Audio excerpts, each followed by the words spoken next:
दोस्तों नमस्कार, मैं करण, आप सभी का मेरे चैनल पर स्वागत है। दोस्तों, भारत में पप्पू यानी राहुल गांधी, ये समीकरण काफ़ी पुराना है, पर आजकल एक नया पप्पू भी मार्केट में अब आ चुका है, जिसका नाम आदित्य ठाकरे है। जी हाँ, वही बाला साहेब ठाकरे के पौत्र। विश्वास नहीं होगा, देखिए मुझे भी विश्वास नहीं है, और ख़ास कर खुद शिव सैनिकों को भी इस पर बहुत बड़ी शंका है। अब ये बात हम उद्धव ठाकरे के बारे में भी कह सकते हैं, बट आज इस वीडियो में चर्चा आदित्य ठाकरे के बारे में है, तो इस विषय से भटकते नहीं है और इस पर फिर से आते हैं। देखिए, माने तो आदित्य ठाकरे जो है वह संजय राउत के काफ़ी अच्छे शिष्य है। संजय राउत जो है वो आदित्य ठाकरे के बहुत बड़े गुरु है, और आदित्य ठाकरे उन्हें गुरु मानते भी हैं, क्योंकि आप देखेंगे तो आदित्य ठाकरे और संजय राउत में काफ़ी ज़्यादा सिमिलैरिटीज़ है। जिस तरीके से संजय राउत मीडिया के सामने आकर कुछ भी बोलते हैं, वैसे ही आदित्य ठाकरे भी किसी भी मीडिया चैनल पर जाकर जो इंटरव्यूज़ वगैरह देते हैं, उसमें वो जो बिना सिर पैर की बातें करते हैं, और वो करने के बाद जो दुनिया भर का एटीट्यूड वो दिखाते हैं, लगता है कि दुनिया भर का जो ज्ञान है वो सिर्फ आदित्य ठाकरे में ही भरा है। उस तरीके का एटीट्यूड एक तरीके से आदित्य ठाकरे में हमें देखने को मिलता है, जो कि संजय राउत भी खुद स्वयं प्रेस कॉन्फ्रेंस में दिखाते हैं। तो इसकी वजह से ये कहा जा सकता है कि जो आदित्य ठाकरे है वो उद्धव ठाकरे से ज़्यादा, मतलब बाप के ऊपर जाने से ज़्यादा अपने गुरु के ऊपर ज़्यादा जा चुके हैं।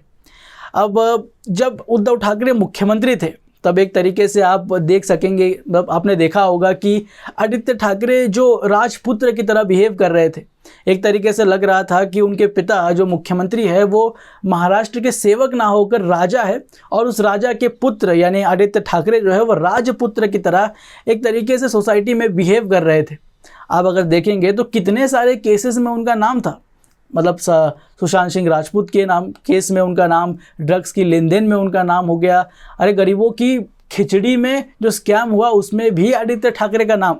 मतलब यार, खिचड़ी भी नहीं छोड़ी आदित्य ठाकरे ने। इस तरीके से मुख्यमंत्री होते हुए उद्धव ठाकरे, उस समय आदित्य ठाकरे ने जो कार्यक्रम उन्होंने किया है, उसकी वजह से आदित्य ठाकरे का नाम अब कुछ अच्छा नहीं रहा है, ऐसा हम कह सकते हैं। अब देखिए, मैं इसलिए आपको ये सब बता रहा हूँ क्योंकि अब सरकार बदल चुकी है। अब सरकार जो है वो देवेंद्र फडणवीस की है, तो ऐसे में बीएमसी के इलेक्शन भी अब पास आ रहे हैं, तो इसलिए देवेंद्र फडणवीस और एकनाथ शिंदे की जो मिली हुई टीम है वो कैसे भी करके उद्धव ठाकरे की जो बची हुई शिवसेना है उसे ख़त्म करने की प्लानिंग कर चुके हैं। उसकी शुरुआत भी एकनाथ शिंदे अब कर चुके हैं। ऐसे में उद्धव ठाकरे को ख़त्म करना एकमेव लक्ष्य जो है वो एकनाथ शिंदे के सामने है, और राजा को अगर मारना है तो उसका जो राजपुत्र है उसके गले के ऊपर पहला हाथ जाएगा, ये पक्की बात है। और ये सब केस मैंने इसलिए बताया क्योंकि इन केसेस पर आदित्य ठाकरे को फंसाने की कोशिश होगी, ये भी पक्की बात है।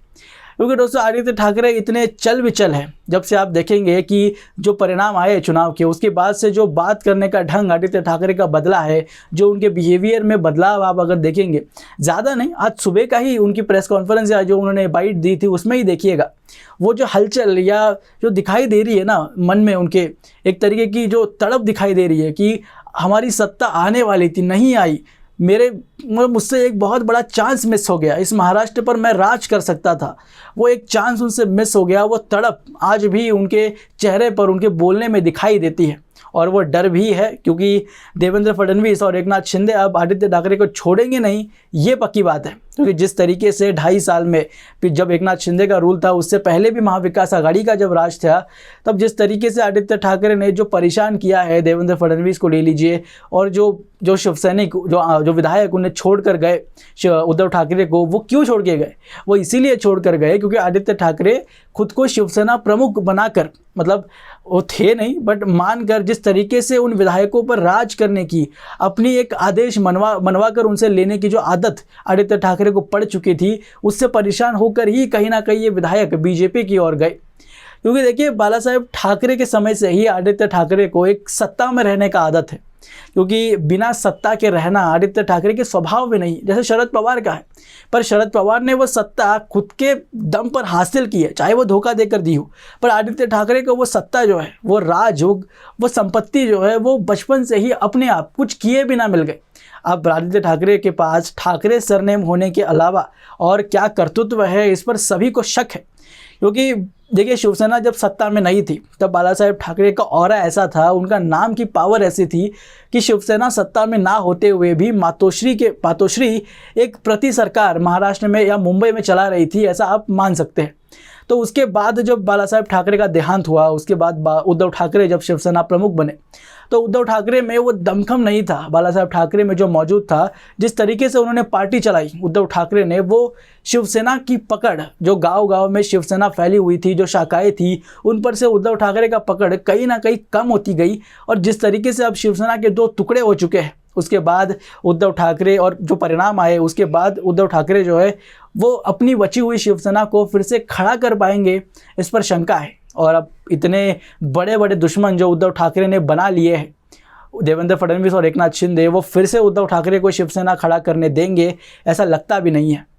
और जो मैंने केस आपको गिनवाए आदित्य ठाकरे के, वो केस भी आदित्य ठाकरे और उद्धव ठाकरे के मतलब रास्ते में वो आने वाले हैं। उन्हें बार बार उनका रोड़ा, उनकी पुलिस और ईडी वगैरह ये सब फिर से शुरू होगा, आप देख लेना। अब ये मंत्रिमंडल वगैरह का थोड़ा मैटर क्लोज हो जाए, उसके बाद देवेंद्र फडणवीस और जो भी जिसके पास भी होम मिनिस्ट्री जाने वाली है, देवेंद्र फडणवीस ही होंगे वो। तो ऐसे में जो पुलिस है वो उद्धव ठाकरे का पीछा नहीं छोड़ने वाली, ये भी पक्की बात है। क्योंकि आदित्य ठाकरे इतने मौके, इतने चांसेस महायुति को दे चुके हैं। अब महायुति के विधायक, मतलब खासकर शिवसेना के विधायक भी इतने तड़प चुके हैं, तड़प रहे हैं आदित्य ठाकरे को जेल में देखने के लिए। अब देखना होगा कि वो मौका कब आता है। अब संजय राउत क्या करते हैं, उद्धव ठाकरे क्या करते हैं, क्योंकि संजय राउत शायद अपनी राज्यसभा की सीट बचाने में अब लग चुके हैं। जो वीडियो मैंने सुबह ही डाला था कि किस तरीके से सोनिया गांधी की चाटुकारिता उन्होंने शुरू कर दी है, तो ऐसे में संजय राउत तो पत्ता कट है, वो अब आदित्य ठाकरे को बचाने के लिए आएंगे, लगता नहीं। अब पिता किस तरीके से अपने बेटे को बचाते हैं, ये भी देखने वाली बात होगी। बाला साहेब ठाकरे भी सोचते होंगे कि शिवसेना में मैंने कैसे लोगों को रखा है। एक मेरा बेटा यानी उद्धव ठाकरे, वो पार्टी को खुद के हाथों से ही तिलांजलि देने में लग चुका है, और एक संजय राउत जो पता नहीं कि किसके लिए काम कर रहा है, उद्धव ठाकरे के लिए, शरद पवार के लिए या कांग्रेस के लिए। और तीसरा मेरा पौत्र, जिसको राजनीति कैसे की जाती है इसकी ही अक्ल नहीं और खुद को इतना होशियार समझता है। इसके ऊपर आपके ओपिनियन मेरे साथ कमेंट बॉक्स में ज़रूर शेयर कीजिएगा, और अगर वीडियो अच्छी लगी तो वीडियो को लाइक कीजिए, शेयर कीजिए, और ऐसे ही पॉलिटिक्स के इनसाइट्स वीडियोस देखने के लिए मेरे चैनल को सब्सक्राइब जरूर कीजिए। मिलते हैं अगली वीडियो में, तब तक के लिए जय हिंद।